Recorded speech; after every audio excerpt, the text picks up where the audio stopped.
Hello, this is Rachel live from Kalkine Studios in Sydney, and you're watching the early trades. Now, Australian shares did open higher this morning, but only just. That's as the big energy and materials stocks populate the red.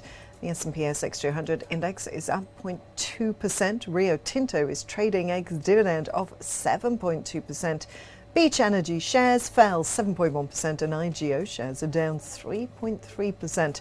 Myer Holdings shares surged 12.2% to 46 cents on its results.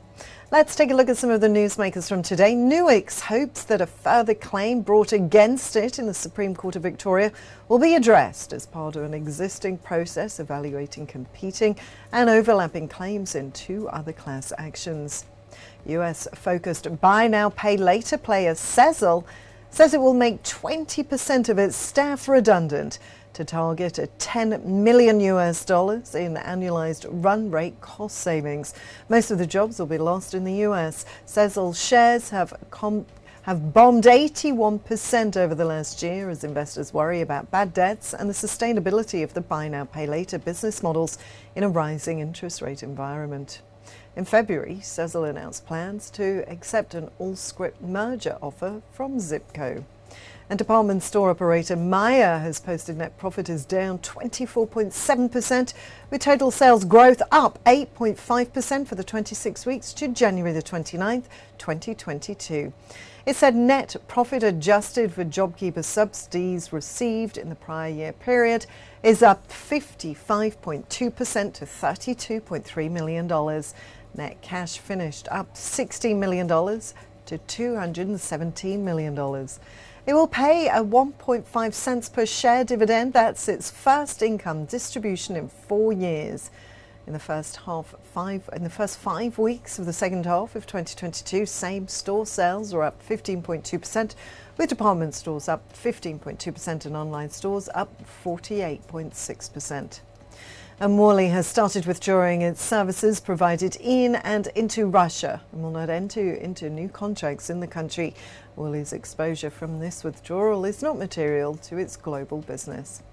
An Afterpay-owner Block says it has redeemed $1.5 billion in convertible debt issued to Afterpay investors in March 2021 prior to Block's all-scrip takeover. The notes were zero coupon and due to be redeemed by 2026 under the terms of the original issue. Nasdaq-listed Block shares climbed 11.2% overnight. Looking at an update from the US market now, and news reports suggest Amazon's board has approved a 20-to-1 stock split, which would see shares trade at around $140 a share and become effective on the 6th of June. Amazon's board has also authorized a $10 billion share buyback. Alphabet parent Google has also announced plans for a stock split. And lastly, now let's take a look at the cryptocurrency space. Bitcoin prices surged overnight.